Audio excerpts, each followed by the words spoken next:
ho patapa pia makusia de esia abuza from mu nyina makwaba e de bagana nsem TV so but omo de so be like video no be subscribe to the channel no what turn on notifications say be next time videos of this nature eba also sabit makabina so akere wa the comment section ho na be hu bia from Mr President Amejo so TikTok o comment section ho ba bia be hu bia from Mr President Amejo so ko yin na edwum me say that bia no e betim the new patriotic party aba power na ya bana Ghana fo nyina ho ato ko amamo we de e de nito Sudan say man we need that bia na de bia me ka sem bi say amanyasom ne yeye no so wa mo ni anda ho a ho be chiro pa the moment I be hold the public office and say who say you own it a responsibility, I mean a sole responsibility to serve the ordinary Ghanaian. But I think say I do retirement nkofo bebree if you say a public office no more hold it. As a result of that, it is their sole responsibility to impact and improve lives of people. They have forgotten about that. Abushami chankra momi enko video bi mra. Na video no we are going to take our time and digest the issues out of the perspective of the ordinary girl, not the perspective of Mr. President here. Women commerce is here. Kadem no be anti on can be because push you be to a highest level. On be boom me o difu kase me kasa kire o tie me ebusi difu pani. Papa go say fita me dey fita. Tie me what? We are trust. Party, calm down. Politics, your opponents, no more. Abide to so, or juba, area or faults, or misgivings, or mishap. Wow, party no also as you almost. I mean, what be? Obi baboon samu sun. Yes, name na mo samu. Me kasa hunamo. Spiritually, on make come to the level now was starting from Makoto about wow, Sabaton free and fair. One lose so freely and squarely. Chain President Kufo will lose that, and Kufo will lose that. President John Mahama will lose that. Why you Professor Tamios will lose that. Ubia, you are here now. We what's now, Homa? All those who still, you candidates who are still also identifying the candidate knows our account of also fighting our government. Government is what you do, one go for the Becca on board. While party for the Becca as a government, be one people more. What did the MPP government in the Mutan or chairman? Where's our universe? No cry, you almost a free so. I feel favor be a will be an assault. Tamarina partner from Wajai. Resign officially, Quato party, Omo Dog, on be Tiwachi, Mabel support. I was saying, partner, we know that things I was saying, when the cash was about TTER. I mean, 11 no more dream, no more divorce soon, 11 no more, on the boom, some on the proud, on the destroy spiritually. But top of my academ, take it as a warning from a major prophet. Far, wow, chairman. Former member of parliament for Menchia South, Dr. Matthew Pogu Prembe Papa, and I don't pay Mechiao, so much MP before near Bushafua, Omuti, you know. Swing. What's about the one last one?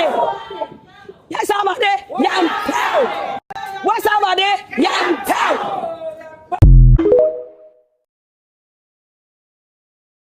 Akobo yanum. Ena eye mami Georgina Wood media mami no. Oyo bi a me penasem. Na mbom eyade a emfi mitirimu da. Senya medi tumi ama se bomodna de di judges anim ekodu wa sunsumun ozo ya Assemblies of God aso dia koma tuguba ama innocent judges ebiawu mama ye no dem no nya gene da ndisi fo gugu anim ase ewo MV Benjamin ye ne koma wo obaya na se Esther wo ye na gene se wontimi nko hini nanim a enka Israelfo nyankwa enti ano dia me aduma ku ba fi na me ka sei me no wa hiada me film timuda ba film tirimu se metua osoka e dia reto nyame nsem na mo me de tutuma no fu se tumi e dia ma wo no enye be ma sem enye oba sem eye nyame tumi atemu and you disappointed God Edi kosha atuguba nsema odi beye de odi beye. Bedin semhunu. Bedin semhunu. But the point I make can say, menyi ni say Agyeta so no bi obekọ akoje. So obeje di ebe mwanwa. Bani mi ebo ade odi ne ho ni. Maame no so kra menyi ni so obekọ biem. Aden onko awadi chief justice. Once akọ council of state 2 times 8 years. Dabi baby adre trasene ho nananom. Na nkrofo mfa nwe wo mo. Bo no kromo iwaden say bafu body dru a omo renew na yi ni biem ye be me na kono akọ cancel o tu mo ni me na gu ase ma me se kromo amobo eni kun amofa so toko no nti no e wo si wasi fom na dan ye kofa akọ ya o kasa na ni pressure komfo ani podu ayira felis kwache no ato na nsima o keka ni ade na ma sword e be sha ase dey one yei when e kwa mirika e wo park so a o say wadi kan onu no di kan o di first but first no o say mempe biem mempe first no but me jam first na madi no na maba be di last na maba be chance ye foforo what be that what it look like tuna ye to aba editia Honorable Kennedy Japan no ase ye akakra wonimu eni nti na o de kasa no because say ya any Honorable Kennedy Japan mu a like the fact and the truth say Honorable Kennedy Japan e catch the NDC government and say Ghana for na jide wo mu it make sure say what commissions our hospital ne dia Assin Centralfuo and the Ghana for at that moment I will bet now my MPP e beba be demonstration the same e dey tie when this government wo fail because adwuma go de da sesa we ye enti Honorable Kennedy Japan be ka say NDC MPP for wa buy mu 8 years one one commission enti obi aba 1.5 years ye nja wo mu eni nti na Ghana gina so to aba di MPP so that is your responsibility as NDC to commission the hospital for Ashanti region for Ashanti people any Ghana for masa only a hospital, on be a hospital, no. 1.5 years penny on GP. What's a 1.5 on GP? On DD. Maybe so on GP. On DD. On DD. Sikaben or Tammy, yes, or the Quack was starting 24 hours economy marketing. Sikaben or Tammy. So as you can yen to me, ye and fun finishes our hospital, nana. It's a mistake at MPP, yeah, you know. That miss all part, I say. NDC sunye the same thing and yes ah kofo na chase o chase na NDC for beto aso wo mu awie and NDC for so afiri so and MPP abeto aso wo mu so awie and when NDC wa ba finish no mo je na da no si mo de bia ye ka ho asem oman we just yenim oman ni issue ayewo kwa yehwe ne mapapa na adan kwaku for Dr. Laji Mahmood Bawumia ye de ma oman we a any 2024 elections eko no ma Dr. Bawumia e den na chere Ghana fa se me ba we ni we na meya ma mo na busia na ke yensem pata de yensa kan serious so can in fact oman bi timi ko borrow oman bi presidency oman bi timi ko borrow oman bi leaders a ke bi aka the new patriotic party the leaders of the party ke bi aka borrow omodom ko another African country to cause development there. For the first time in the history of the country, we have generalized free senior high school. The word is generalized. For the first time in the history of the country, we have active drone delivery systems. For the first time in the history of the party and of the country, yetimi enya active and well facilitated health facilities across the length and breadth of the country. Agenda 111. We may say impoyen because the agenda na person here number of hospitals and PCs intimate because of time. But those ones intimate go and see how they have been operationalized. And then me look at say we have some of the hospitals in fact equipping hospitals not all right but because of political tantrums and political gains me look at say here hospitals and they go sana no me say it is a Kenyan who say na no me nyina be ya. This is kind of can you was say but me say oh I mean say almost same people for Name my comfort ma sacrifice discard to what they are hospitals. Na most of them are comfort. A comfort ma facilitate me on be fund free seniors most of them are comfort. You see any Ghana for debut. Na fe na tables na 10 afi dem okeke mu kakaka. Why are they shouting? Obi ankara no ntum ne nko no ho. Asofo no mo nko ma ntu with the greatest of respect. Omo nko ma ntu ne nko nyina ye ho. Chief imam for nko ma ntu ne nko nyina ye ho. Politicians nko ma ntu ne nko nyina ye ho. Market women omo nko ma ntu ne nko nyina ho. Obi ankara no ntu ne nko nyina ye ho. 2020 do they will know the way forward. Yeti kroma obi so ono ba ono the credit scoring system be ba mo so open konketenkete. Nanze bibini na nkasa de se bi ye bibia yanketenkete ya adwen yanketenkete ye bibia ye bia invest square ye yanketenkete. We want everything in pieces. We don't want everything in bulk. Adi asem kra ni. Obi ma credit scoring system also open konketenkete. Obi introducing electric or electronic bus systems, you know, most of them konketenkete. Is any one there? You people chose policy, you people chose music over policy. Then you tell me ho papa and I feel them busu them. Me na wo ne wo sia chem say bi me na me go catch you Rajon Dramani ma say all members come to one.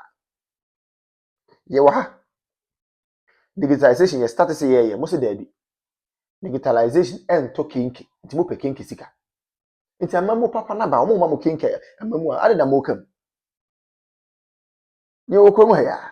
E dey Rajon Dramani mama ko gina efese enkanfo mu gafo nka chom say oh gafo dey oh na mo dey onye kinki na mo hia digitalization bia e na gafo say okay nye beto aba na ma boom mo to aba ma kinki government a etimi Sese die ko ye kwa de menu now to me who letter bi a yoko for tro ye eba council of state member voter region na me say films Remona Chapa ya happiness say where ye can say Israel train but the issue is true. Okwa any letter now was say council of state member no ye former staff emanam one which is never true.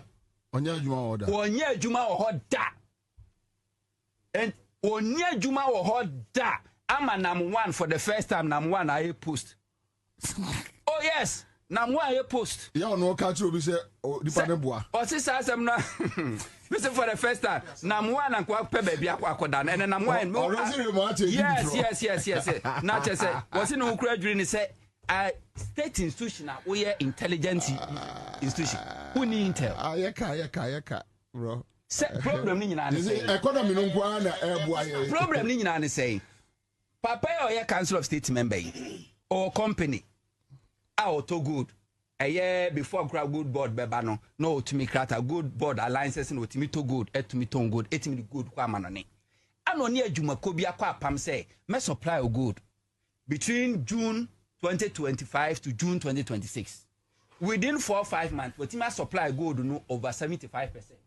Omo koso na se maintain ho ase ba wone nipa no ni business ena nipa na fa case di abra wu yoko se osusi se nipa na sisi no yoko we invite directors and managers of the company mo buy who take your statement ama o grant o mi bo mo koi wako court yoko na court o court no court will really dey tiawo say this is a civil matter.